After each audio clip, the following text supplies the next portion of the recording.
ಏನಣ್ಣ ಚಾದಲ್ಲಿ ಸಕ್ಕರೆ ಕಮ್ಮಿ ಆಗ್ತಿದ್ದೀರಾ? ಇಷ್ಟು ಉಳಿಸಿ ಎಲ್ಲಿಗೆ ಹೋಗ್ತೀರಾ? ಹಾಕಣ್ಣ, ಇವನ್ ಚಹಾದಲ್ಲಿ ಸಕ್ಕರೆ ಹಾಕು ಮರಾಯ. ಕಾಲ್ ಬರ್ತಿದೆ. Unknown number. Hello hello, Rohan ಮಾತಾಡ್ತಿರುದಾ? ರೀ ಸರ್, ನಿಮ್ಮ ತಮ್ಮ ಇದೆ ಆಕ್ಸಿಡೆಂಟ್ ಮಾಡಿದ್ದಾಳೆ. ನಾನು ಪೊಲೀಸ್ ಸ್ಟೇಷನ್ ಇಂದ ಮಾತಾಡ್ತಿರೋದು. ಇವನಿಗೆ ಬೇಲ್ ಆಗ್ಬೇಕಂದ್ರೆ ಈಗಲೇ 2 ಲಕ್ಷ ರೂಪಾಯಿ ಟ್ರಾನ್ಸ್ಫರ್ ಮಾಡಿ. ಇದೇನು? ಯಾವ ಆಕ್ಸಿಡೆಂಟ್? ಯಾರು ಮಾತಾಡ್ತಿರೋದು? ಸರ್, ನಾನು ರಮೇಶ್ ನಗರ್ ಸ್ಟೇಷನ್ ಇಂದ ಇನ್ಸ್ಪೆಕ್ಟರ್ ಮಾತಾಡ್ತಿರೋದು. ಟೈಮ್ ವೇಸ್ಟ್ ಮಾಡಬೇಡಿ, ಈಗಲೇ ಹಣ ಕಳಿಸಿ. ಇಲ್ಲ ಅಂದ್ರೆ ಇವನನ್ನ ಜೈಲಿಗೆ ಹೋಗೋದ್ರಿಂದ ಯಾರು ಉಳಿಸಕ್ಕಾಗಲ್ಲ. ನಿಮ್ಮ ಹತ್ರ ಈಗ ಅರ್ಧ ಗಂಟೆ ಇದೆ, ಯೋಚನೆ ಮಾಡಿ. ಮತ್ತೆ ನನ್ನ ಮೇಲೆ ನಂಬಿಕೆ ಇಲ್ಲ ಅಂದ್ರೆ ನಿಮ್ಮ ತಮ್ಮನ ಹತ್ರನೇ ಮಾತಾಡಿ. ಅಣ್ಣ ನಾನು ಏನು ಮಾಡಿಲ್ಲ ಅಣ್ಣ, ಪ್ಲೀಸ್ ಅರ್ಜುನ್, ನನ್ನನ್ನು ಕಾಪಾಡು. ಅರ್ಜುನ್. ಸ್ಮಿತ್. ಏನಾಯ್ತು? ನನ್ನ ತಂಗ ಐ ನೀಪು. ನಾನು ಈಗಲೇ ಹಣ ಟ್ರಾನ್ಸ್ಫರ್ ಮಾಡಬೇಕು.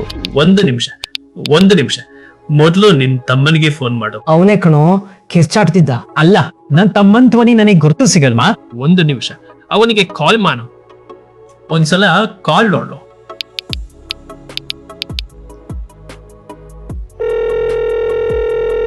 ಹಲೋ, ನೀನು ಎಲ್ಲಿದ್ದೀಯಾ? ಬ್ರೋ, ನಾನು ಮನೇಲಿದ್ದೀನಿ, ಟಿವಿ ನೋಡ್ತಾ ಇದ್ದೆ. ಮನೇಲಿದ್ದೀಯಾ? ಹೌದು ಬ್ರೋ. ನಿಮ್ಗೂ ಈ ಸೀನ್ ನೋಡಿದಾಗೆ ಅನ್ನಿಸ್ತಾ? 30 ಸೆಕೆಂಡ್ಸ್ ನಲ್ಲಿ ನನ್ನ ಫ್ರೆಂಡ್ ಆಲ್ಮೋಸ್ಟ್ 2 ಲಕ್ಷ ರೂಪಾಯಿ ಟ್ರಾನ್ಸ್ಫರ್ ಮಾಡೋನಿದ್ದ. ಯಾಕಂದ್ರೆ ನಿಮ್ಮವರು ಡೇಂಜರ್ ನಲ್ಲಿ ಇದ್ದಾಗ ಮೆದುಳಲ್ಲ, ಹೃದಯ ರಿಯಾಕ್ಟ್ ಮಾಡುತ್ತೆ. ಮತ್ತೆ ಸ್ಕ್ಯಾಮರ್ಸ್ ನಿಮ್ಮ ಎಮೋಷನ್ಸ್ ಅನ್ನ ಹೀಗೆಯೇ ಎಕ್ಸ್ಪ್ಲೋಯ್ಟ್ ಮಾಡ್ತಾರೆ. ಲಾಸ್ಟ್ ಇಯರ್ ನಲ್ಲಿ ಆದ ಎಲ್ಲಾ ಸ್ಕ್ಯಾಮ್ಗಳಲ್ಲಿ ಜನ ತಮ್ಮ ಲೈಫ್ ಸೇವಿಂಗ್ಸ್ ಕಳ್ಕೊಂಡ್ರು. ಅದು ಈ ವರ್ಷ ನಿಮ್ ಜೊತೆ ಆಗ್ಬಾರ್ದು ಅಂದ್ರೆ ಈ ವಿಡಿಯೋ ನೋಡೋದು ತುಂಬಾನೇ ಮುಖ್ಯ. ಈಗ ನಾನು ನಿಮಗೆ real cases with real numbers and real losses ಬಗ್ಗೆ ಹೇಳ್ತೀನಿ. ಮತ್ತೆ ಆನೆಸ್ಟ್ಲಿ ಇದನ್ನ ಕೇಳಿದ ಮೇಲೆ ನೀವೇ ರಿಯಲೈಸ್ ಮಾಡ್ತೀರಾ ಇದು ನನ್ ಜೊತೆನೋ ಆಗಬಹುದಿತ್ತು ಅಂತ. ಸ್ಪೆಸಿಫಿಕ್ ಸ್ಕ್ಯಾಮ್ಗಳನ್ನ ತೋರಿಸೋ ಮುನ್ನ ನೀವು ಬಹಳ ಮುಖ್ಯವಾದ ವಿಷಯವೊಂದನ್ನ ಅರ್ಥ ಮಾಡ್ಕೊಳ್ಬೇಕು.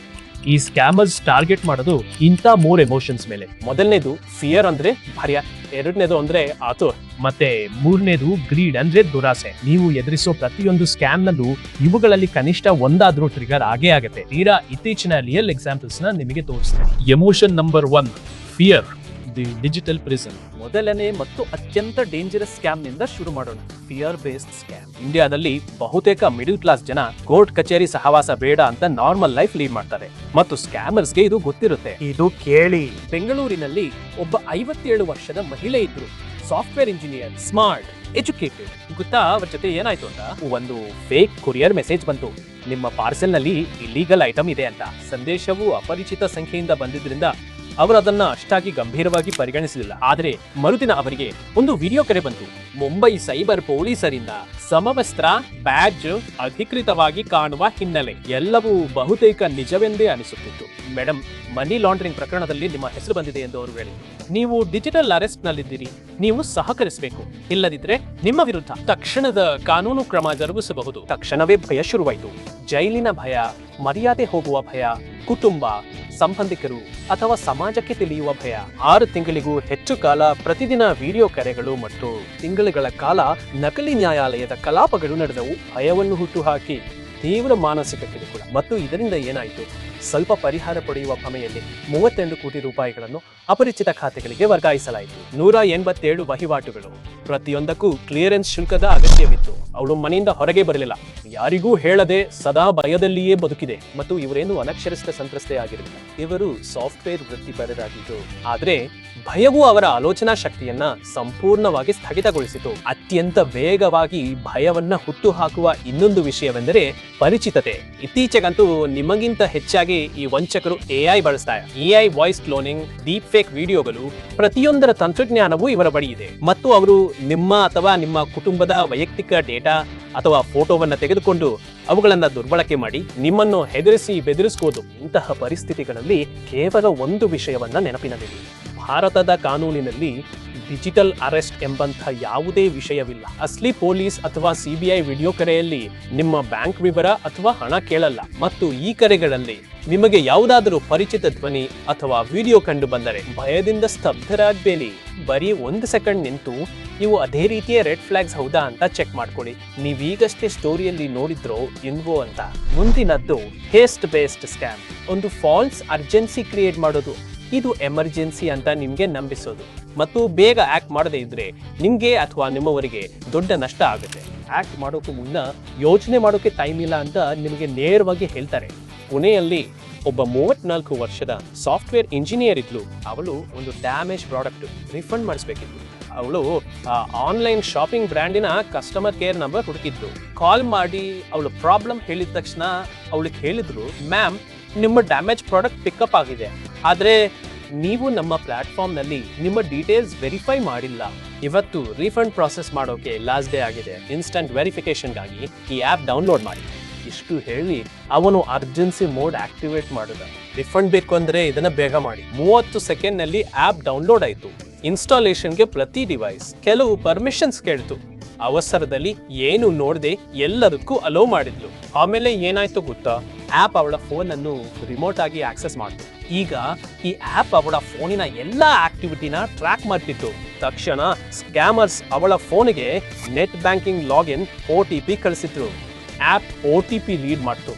ಕೇವಲ 15 ನಿಮಿಷಗಳಲ್ಲಿ ಅವನ ಅಕೌಂಟ್ ಸಂಪೂರ್ಣ ಖಾಲಿ ಆಯಿತು. 1.7 ಲಕ್ಷ ರೂಪಾಯಿ 15 ಮಿನಿಟ್ಸ್ನಲ್ಲಿ ಗಾನ್.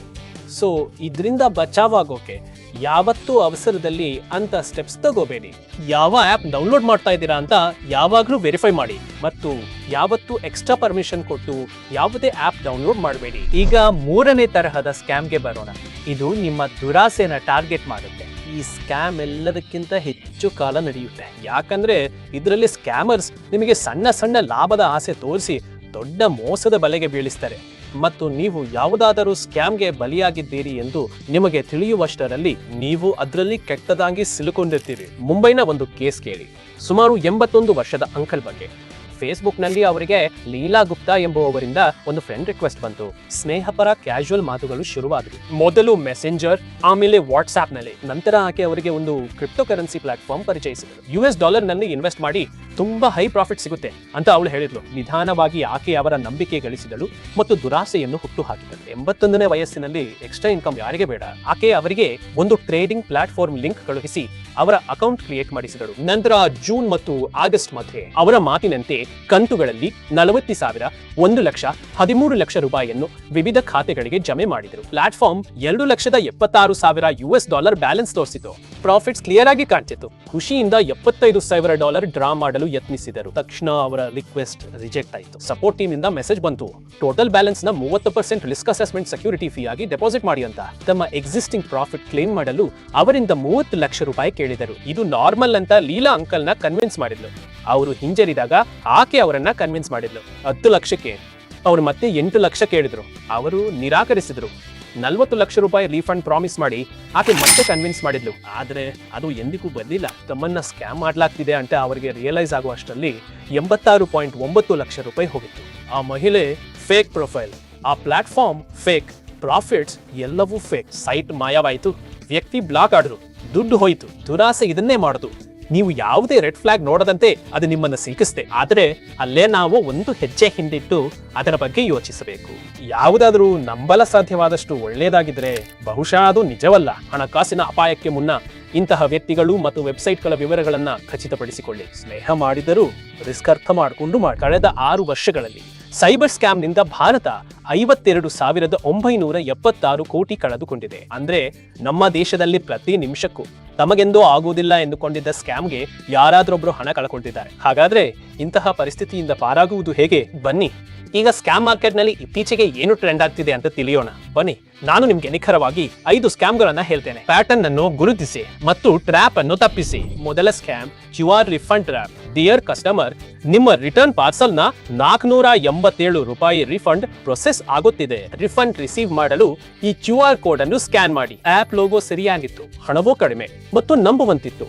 ಆದ್ರೆ ಟ್ರ್ಯಾಪ್ ಏನಂದ್ರೆ QR ಕೋಡ್ ಸ್ಕ್ಯಾನ್ ಮಾಡೋದು ಲಿಂಕ್ ಕ್ಲಿಕ್ ಮಾಡಿದಂತೆಯೇ. ಒಮ್ಮೆ ಯೋಚಿಸದೆ ಸ್ಕ್ಯಾನ್ ಅಥವಾ ಕ್ಲಿಕ್ ಮಾಡಿದ್ರೆ ಮುಗೀತು, ನಿಮ್ಮ ಡಿವೈಸ್ ನಲ್ಲಿ ಏನಾದ್ರೂ ಆಗ್ಬಹುದು, ನೀವು ಏನು ಮಾಡಲಾಗಲ್ಲ. ಬೆಂಗಳೂರಿನ ಟೆಕ್ಕಿ ಕಳೆದ ವಾರ 89,000 ರೂಪಾಯಿ ಕಳೆದುಕೊಂಡಿದ್ದಾರೆ. ಅವರಿಗೆ 20 ರೂಪಾಯಿ ರೀಚಾರ್ಜ್ ಸಿಗ್ತಿದೆ ಅಂದ್ಕೊಂಡಿದ್ರು. ಗೋಲ್ಡನ್ ರೂಲ್, QR ಕೋಡ್ಗಳು ಕೇವಲ ಪೇಮೆಂಟ್ಗೆ ಮಾತ್ರ, ರಿಯಲ್ ರಿಫಂಡ್ಗಳು ನೇರವಾಗಿ ನಿಮ್ಮ ಬ್ಯಾಂಕ್ ಅಕೌಂಟ್ಗೆ ಬರ್ತವೆ. ಎರಡನೇ ಸ್ಕ್ಯಾಮ್, ಅಪರಿಚಿತ ನಂಬರ್ಗಳಿಂದ SMS, ಟೆಲಿಗ್ರಾಮ್ ಮತ್ತು ವಾಟ್ಸ್ಆಪ್ ನಲ್ಲೂ ಬರುವ ಅರ್ಜೆಂಟ್ KYC ಕೊರಿಯರ್ ಲಿಂಕ್ಗಳು. ನಿಮ್ಮ KYC 24 ಗಂಟೆಯಲ್ಲಿ ಮುಕ್ತಾಯಗೊಳ್ಳುತ್ತದೆ ಎಂದು ಮೆಸೇಜ್ ಬರುತ್ತದೆ, ಇಲ್ಲಿ ಕ್ಲಿಕ್ ಮಾಡಿ, ಇಲ್ಲದಿದ್ದರೆ ನಿಮ್ಮ ಅಕೌಂಟ್ ಶಾಶ್ವತವಾಗಿ ಲಾಕ್ ಆಗುತ್ತದೆ. ಒಂದು ಮೆಸೇಜು ಸ್ವಲ್ಪ ನಿಜವೆನಿಸುವಂತಿದ್ದು ಅರ್ಜೆಂಟ್ ಆಗಿ ಆಕ್ಷನ್ ತೆಗೆದುಕೊಳ್ಳಲು ಹೇಳಿದಾಗ ನಿಮ್ಮ ತಲೆಯಲ್ಲಿ ಭಯ ಮತ್ತು ಅನುಮಾನ ತುಂಬಿಕೊಳ್ಳುವುದರಿಂದ ನಿಮ್ಮ ನಿರ್ಧಾರ ತೆಗೆದುಕೊಳ್ಳುವ ಸಾಮರ್ಥ್ಯ ಕಡಿಮೆಯಾಗುತ್ತದೆ. ಬೆಂಗಳೂರಿನ ಆ ಆಂಟಿಗೆ ಕೊರಿಯರ್ ಕಡೆಯವರಿಂದ ಒಂದು ಫೇಕ್ ಮೆಸೇಜ್ ಬಂದಿತ್ತು. ಆದರೆ ಅದು ಪ್ರೊಫೆಷನಲ್ ಆಗಿ ಕಾಣಿಸ್ತಿದ್ದ ಕಾರಣ ಅವರು ಅದನ್ನು ನಿಜವೆಂದು ನಂಬಿದರು ಮತ್ತು ನೋಡುತ್ತಿದ್ದಂತೆ 1.2 ಲಕ್ಷ ರೂಪಾಯಿ ಹೋಯಿತು. Red flag. ಒಂದು ವೇಳೆ ಮೆಸೇಜ್ ಅರ್ಜೆಂಟ್ ಎನಿಸುತ್ತಿದ್ದರೆ ನೀವೇ ಮ್ಯಾನ್ಯುಯಲ್ ಆಗಿ ಅಫಿಷಿಯಲ್ ವೆಬ್ಸೈಟ್ಗೆ ಭೇಟಿ ನೀಡಿ, ಲಿಂಕ್ ಅನ್ನು ಕ್ಲಿಕ್ ಮಾಡಬೇಡಿ. ಮೂರನೇ ಸ್ಕ್ಯಾಮ್, APK ಡೌನ್ಲೋಡ್ ಟ್ರ್ಯಾಪ್. ನೀವು ಬಹಳಷ್ಟು ಬಾರಿ ಮೆಸೇಜ್ಗಳನ್ನು ನೋಡಿರಬಹುದು, ಇನ್ಸ್ಟೆಂಟ್ ಲೋನ್ ಅಪ್ರೂವ್ಡ್ ಅಥವಾ ಮನೆಯಲ್ಲೇ ಕುಳಿತು ಕೆಲಸ ಮಾಡಿ ಅಂತ. ಕೇವಲ ನಮ್ಮ ಆಪ್ ಡೌನ್ಲೋಡ್ ಮಾಡಿ ಮತ್ತು ಪ್ರತಿ ತಿಂಗಳು 50,000 ರೂಪಾಯಿ ಸಂಪಾದಿಸಿ. ನೀವು ಚೆಕ್ ಮಾಡಿದಾಗ ಆಪ್ ಪ್ಲೇಸ್ಟೋರ್ ನಲ್ಲಿ ಇಲ್ಲ, APK ಫೈಲ್ ನಲ್ಲಿದೆ ಎಂದು ನೀವು ನೋಡುತ್ತೀರಿ. ಒಂದು ವೇಳೆ ನೀವು ಇದನ್ನು ಇನ್ಸ್ಟಾಲ್ ಮಾಡಿದ್ರೆ ನಿಮ್ಮ ಫೋನಲ್ಲಿರುವ ಎಲ್ಲದಕ್ಕೂ ನೀವು ಸ್ಕ್ಯಾಮರ್ಗಳಿಗೆ ಆಕ್ಸೆಸ್ ನೀಡುತ್ತಿದ್ದೀರಿ. ಗುರ್ಗಾಂವ್ನ ರಿಯಲ್ ಕೇಸ್. ಮಹಿಳೆಯೊಬ್ಬಳು work from home APK app install ಮಾಡಿದಳು. ಮರುದಿನ ಆ ಆಪ್ ಅವಳ 50 ಕಾಂಟ್ಯಾಕ್ಟ್ಗಳಿಗೆ ಮೆಸೇಜ್ಗಳನ್ನು ಕಳುಹಿಸಿತು. ನಾನು ತೊಂದರೆಯಲ್ಲಿದ್ದೇನೆ, ನಾನ್ ನೆಗೋಷಿಯಬಲ್ ರೂಲ್, ಎಂದಿಗೂ APK ಅಥವಾ ಅಪರಿಚಿತ ಫೈಲ್ಗಳನ್ನು ಇನ್ಸ್ಟಾಲ್ ಮಾಡಬೇಡಿ. ಆಪ್ ಪ್ಲೇಸ್ಟೋರ್ ಅಥವಾ ಆಪ್ ಸ್ಟೋರ್ ನಲ್ಲಿ ಇಲ್ಲದಿದ್ರೆ ಅದು ಟ್ರ್ಯಾಪ್ ಆಗಿರಬಹುದು. ಇತ್ತೀಚೆಗೆ ಅಪರಿಚಿತ ನಂಬರ್ಗಳಿಂದ ಮದುವೆ ಕಾರ್ಡ್ಗಳು ಕೂಡ ತುಂಬಾ ಬರ್ತಿವೆ, ಆದರೆ ಅದು ಕೂಡ ಸ್ಕ್ಯಾಮರ್ಸ್ ಕೆಲಸವಿರಬಹುದು. ನಾಲ್ಕನೇ ಸ್ಕ್ಯಾಮ್, ರೊಮ್ಯಾನ್ಸ್ ಟು ಇನ್ವೆಸ್ಟ್ಮೆಂಟ್. ಯಾವುದೋ ಅನ್ಪಾಪ್ಯುಲರ್ ಲೋಕಿ ಡೇಟಿಂಗ್ ಆಪ್ ನಲ್ಲಿ ನಿಮ್ಗೆ ಮ್ಯಾಚ್ ಆಯ್ತು, ಪ್ರೊಫೈಲ್ ಅಟ್ರಾಕ್ಟಿವ್ ಆಗಿ ಕಂಡಿತು, ಹಾಗಾಗಿ ನೀವು ರೈಟ್ ಸ್ವೈಪ್ ಮಾಡಿದ್ರಿ. ವಾರಗಳವರೆಗೆ ಮಾತುಕತೆ ನಡೆಯುತ್ತದೆ, ನಿಧಾನವಾಗಿ ನಂಬಿಕೆ ಬರುತ್ತೆ. ಆಮೇಲೆ ಯಾವುದೋ ಒಂದಿನ ಅವ್ರು ಹೇಳ್ತಾರೆ, ನಾನು ಫಾರೆಕ್ಸ್ ನಲ್ಲಿ 8 ಲಕ್ಷ ರೂಪಾಯಿ ಮಾಡಿದ್ದೀನಿ, ನೀವು ಕೂಡ ಟ್ರೈ ಮಾಡಬೇಕು. ಒಂದು ಪ್ರೊಫೆಷನಲ್ ಲುಕಿಂಗ್ ಪ್ಲಾಟ್ಫಾರ್ಮ್ ನ ಲಿಂಕ್ ಕಳಿಸ್ತಾರೆ. ನೀವು 10,000 ರೂಪಾಯಿ ಇನ್ವೆಸ್ಟ್ ಮಾಡ್ತೀರಾ. ಒಂದು ವಾರದೊಳಗೆ ನಿಮಗೆ 10,000 15,000 ಆಗೋದು ಕಾಣುತ್ತೆ. ನೀವು ಯೋಚಿಸ್ತೀರಾ, ಇಷ್ಟು ಬೇಗ ಇಷ್ಟೊಂದು ಲಾಭ ಅಂತ. ಆಮೇಲೆ ನಿಮ್ಮಲ್ಲಿ ದುರಾಸೆ ಹುಟ್ಟುತ್ತೆ. ನೀವು 10 ಲಕ್ಷ ಇನ್ವೆಸ್ಟ್ ಮಾಡ್ತಿಲ್ಲ, ನೀವು ನಿಮ್ಮ ಹಣ ವಿತ್ಡ್ರಾ ಮಾಡಲು ಪ್ರಯತ್ನಿಸಿದಾಗ ನಿಮ್ಮ ಸ್ವಂತ ಖಾತೆಗೆ ಹಣ ಹಿಂಪಡೆಯಲು ಕನಿಷ್ಠ 5 ಲಕ್ಷ ರೂಪಾಯಿ ಸೆಕ್ಯೂರಿಟಿ ಡೆಪಾಸಿಟ್ ಮಾಡಬೇಕು ಅಂತ ಸೈಟ್ ಹೇಳುತ್ತೆ. ಡೆಸ್ಪರೇಷನ್ ಇಂದ ನೀವು ಇನ್ನಷ್ಟು ಹಣ ಹಾಕ್ತೀರಾ. ಕೊನೆಗೂ ನಿಮ್ಮ ಹಣ ಮತ್ತು ಹೆಚ್ಚು ಲಾಭ ಸಿಗುತ್ತೆ ಅನ್ನೋ ಭರವಸೆಯಿಂದ. ಆದ್ರೆ ಇದ್ದಕ್ಕಿದ್ದಂತೆ ಆ ಸೈಟ್ ಕ್ಲಾಶ್ ಆಗುತ್ತೆ. ನೀವು ಕಸ್ಟಮರ್ ಸಪೋರ್ಟ್ಗೆ ರೀಚ್ ಆಗಲು ಟ್ರೈ ಮಾಡ್ತೀರಾ, ಆದರೆ ನಿಮ್ಮ ಕಾಲ್ ರಿಸೀವ್ ಮಾಡೋಕ್ಕೆ ಯಾರೂ ಇರೋದಿಲ್ಲ. ನಿಮಗೆ ಇದನ್ನು ಪರಿಚಯಿಸಿದ ವ್ಯಕ್ತಿ ನಿಮ್ಮನ್ನು ಬ್ಲಾಕ್ ಮಾಡಿ ಯಾವತ್ತೋ ಮಾಯವಾಗಿರ್ತಾನೆ. 2024-25ನೇ ವರ್ಷದಲ್ಲಿ ರೊಮ್ಯಾನ್ಸ್ ಸ್ಕ್ಯಾಮ್ಗಳು ಭಾರತದ ಜನರಿಗೆ 13.3 ಕೋಟಿ ರೂಪಾಯಿಗೆ ಹೆಚ್ಚು ನಷ್ಟ ಉಂಟು ಮಾಡಿವೆ. ಮತ್ತು ಇವು ಕೇವಲ ವರದಿಯಾದ ಪ್ರಕರಣಗಳು. ವರದಿಯಾಗದ ಪ್ರಕರಣಗಳು ಎಷ್ಟಿವೆಯೋ ಯಾರಿಗೊತ್ತು. ಇತ್ತೀಚೆಗೆ ಬಹಳ ವೈರಲ್ ಆಗಿರುವ ಒಂದು ಕೊನೆಯ ಸ್ಕ್ಯಾಮ್ ಬಗ್ಗೆ ಹೇಳುತ್ತೇನೆ. ಒಂದು ಜನಪ್ರಿಯ ಬ್ಯಾಂಕ್ ಉದ್ಯೋಗಿಯಿಂದ ಕರೆ ಬರುತ್ತದೆ ಮತ್ತು ಅವರು ಒಂದು ವಿಶೇಷ ಪಾಲಿಸಿ ಇದೆ ಅಂತ ಹೇಳ್ತಾರೆ. ಆ ಸೇಲ್ಸ್ ಏಜೆಂಟ್ಗಳು ಇದು ವಿಶೇಷವಾಗಿ ನಿಮಗಾಗಿಯೇ ಇದೆ ಅಂತ ಹೇಳ್ತಾರೆ. ಈ ಪಾಲಿಸಿಯ ಮೇಲೆ 50% ಡಿಸ್ಕೌಂಟ್ ಆಫರ್ ಇದೆ. ಅಡ್ವಾನ್ಸ್ ಪ್ರೀಮಿಯಂ ಕಳುಹಿಸಿ ಇದನ್ನು ನೀವು ಕನ್ಫರ್ಮ್ ಮಾಡಿಸಬಹುದು. ಮತ್ತು ನೀವು ಪ್ರೀಮಿಯಂ ಕಳುಹಿಸಿದ ತಕ್ಷಣ ಏಜೆಂಟ್ ಗಾಯಬ್. ನೀವು ಅವರ ಆಫೀಸ್ಗೆ ಹೋದಾಗ ಅಂತಹ ಪಾಲಿಸಿ ಅಸ್ತಿತ್ವದಲ್ಲಿಲ್ಲ ಅಂತ ನಿಮ್ಗೆ ತಿಳಿಯುತ್ತದೆ ಮತ್ತು ಆ ಹೆಸರಿನ ಯಾವುದೇ ಏಜೆಂಟ್ ಕೂಡ ಇಲ್ಲ. ಈ ರೆಡ್ ಫ್ಲಾಗ್ ಗಳನ್ನು ಯಾವಾಗಲೂ ನೆನಪಿಡಿ. ನೀವು ವಿಚಾರಣೆ ಮಾಡದೆಯೇ ನಿಮಗೆ ನೇರವಾಗಿ ಯಾವುದಾದರೂ ವಿಶೇಷ ಪಾಲಿಸಿಯ ಆಫರ್ ಕರೆ ಬಂದರೆ ಮತ್ತು ಅವರು ಹೈ ರಿಟರ್ನ್ಸ್ ಗ್ಯಾರಂಟಿ ಕೊಡುತ್ತಿದ್ರೆ, ಹೆಚ್ಚು ಲಾಭದ ಭರವಸೆ ನೀಡುತ್ತಿದ್ರೆ ಅರ್ಥ ಮಾಡ್ಕೋ ಏನೋ ವಂಚನೆ ಇರಬಹುದು ಅಂತ. ಅವರು ಯಾವುದೇ ಡಾಕ್ಯುಮೆಂಟೇಶನ್ ಮಾಡಿಸದೆ ನಿಮ್ಮಿಂದ ಅಡ್ವಾನ್ಸ್ ಪ್ರೀಮಿಯಂ ಕೇಳಿದ್ರೆ ಇದು ಸಂಪೂರ್ಣವಾಗಿ ಮೋಸ ಅಂತ ಅರ್ಥ ಮಾಡಿಕೊಳ್ಳಿ. ಆದ್ರೆ ನೀವು ಇನ್ನೂ ಇದು ನಿಜ ಅಂತ ಯೋಚಿಸ್ತಿದ್ರೆ ಏಜೆಂಟ್ ಬಳಿ ಅವರ IRDAI ನಂಬರ್ ಕೇಳಿ. ಅವರು ನಂಬರ್ ಕೊಡಲು ಹಿಂಜರಿದರೆ ಬುದ್ಧಿವಂತರಿಗೆ ಇಶಾರೆಯೇ ಸಾಕು. ಮತ್ತು ಹೆಚ್ಚಿನ ಖಚಿತತೆಗಾಗಿ ನೀವು IRDAI ವೆಬ್ಸೈಟ್ ನಿಂದ ಈ ನಂಬರ್ ಅನ್ನು ವೆರಿಫೈ ಕೂಡ ಮಾಡಬಹುದು. ಒಂದು ಗೋಲ್ಡನ್ ರೂಲ್ ಅನ್ನು ನೆನಪಿನಲ್ಲಿಟ್ಕೊಳ್ಳಿ. ಇನ್ಶೂರೆನ್ಸ್ ಅನ್ನು ಕೇವಲ ವೆರಿಫೈಡ್ ಏಜೆಂಟ್ ನಿಂದ ಪಡೆಯಿರಿ ಅಥವಾ ನೇರವಾಗಿ ಕಂಪನಿಯ ವೆಬ್ಸೈಟ್ಗೆ ಹೋಗಿ ಪಡೆಯಿರಿ. ಏಜೆಂಟ್ ಒಳ್ಳೆ ಡೀಲ್ ಕೊಟ್ರೆ ಮೊದಲು IRDAI ವೆಬ್ಸೈಟ್ ನಲ್ಲಿ ಅವರ ನಂಬರ್ ಅನ್ನು ವೆರಿಫೈ ಮಾಡಿ. ಏಜೆಂಟ್ ವೆರಿಫೈ ಆದ ನಂತರವೇ ಅವರನ್ನು ನಂಬಿ. ನೋಡಿ, ನಾನು ಈಗ ನಿಮಗೆ ಹೇಳಿದ್ದು ಕೇವಲ ಒಂದು ಆರಂಭವಷ್ಟೇ. ಆದರೆ ನೆನಪಿಡಿ, ಕೇವಲ ಜಾಗೃತಿ ನಿಮ್ಮನ್ನು ಉಳಿಸುವುದಿಲ್ಲ, ನೀವು ಸಿದ್ಧರಾಗಿರಬೇಕು. ಯಾವುದೇ ಆತಂಕದ ಮೊದಲ 2 ಸೆಕೆಂಡುಗಳಲ್ಲಿ ಎಲ್ಲರ ಮೆದುಳು ಕೆಲಸ ಮಾಡುವುದನ್ನು ನಿಲ್ಲಿಸುತ್ತದೆ. ಆದರೆ ಮುಂದಿನ ಕೆಲವು ಕ್ಷಣಗಳು ಬಹಳ ಮುಖ್ಯವಾಗಿವೆ. ಜಾಣ್ಮೆಯಿಂದ ಬೇಗವಾಗಿ ನಡ್ಕೊಳ್ಳಿ. ಇಲ್ಲದಿದ್ದರೆ ಕೆಲವೇ ಕ್ಷಣಗಳಲ್ಲಿ ನಿಮ್ಮ ಅಕೌಂಟ್ ಖಾಲಿಯಾಗಬಹುದು. ಸಮಯವೇ ಇಲ್ಲಿ ಸಮಸ್ಯೆ ಅರ್ಥ ಮಾಡಿಕೊಳ್ಳೋದು ಮುಖ್ಯ, ಆದ್ರೆ ಪರಿಹಾರವನ್ನ ಜಾರಿಗೆ ತರೋದು ಕಡ್ಡಾಯ. ಇಂದು ನಾನು ನಿಮಗೆ ಸಮಸ್ಯೆ ವಿವರಿಸಿದ್ದೇನೆ. ಇದರಿಂದ ನೀವು ಮತ್ತು ನಿಮ್ಮ ಕುಟುಂಬ ಎಚ್ಚರದಿಂದಿರಬಹುದು. ಆದ್ರೆ ಬರೀ ಅರಿವಿದ್ರೆ ಸಾಲದು. ನಿಮ್ಮನ್ನು ಸುರಕ್ಷಿತವಾಗಿರಿಸಿಕೊಳ್ಳುವ ನಿಜವಾದ ಪರಿಹಾರಗಳು ಪಾರ್ಟ್ 2 ನಲ್ಲಿ ಬರ್ತವೆ. ಅಲ್ಲಿಯವರೆಗೆ ಎಚ್ಚರವಿರಿ, ಸುರಕ್ಷಿತವಿರಿ. ಮತ್ತು ಈ ವಿಡಿಯೋ ನಿಮಗೆ ಉಪಯುಕ್ತವೆನಿಸಿದರೆ ಕೆನರಾ HSBC ಲೈಫ್ ಇನ್ಶೂರೆನ್ಸ್ಗೆ ಲೈಕ್, ಶೇರ್ ಮತ್ತು ಸಬ್ಸ್ಕ್ರೈಬ್ ಮಾಡಿ. ಪಾರ್ಟ್ 2 ಗಾಗಿ ಕಾಯ್ತೀರಿ. ಕೆನರಾ HSBC ಲೈಫ್ ಇನ್ಶೂರೆನ್ಸ್, ಭರವಸೆಗಳ ಪಾಲುದಾರ.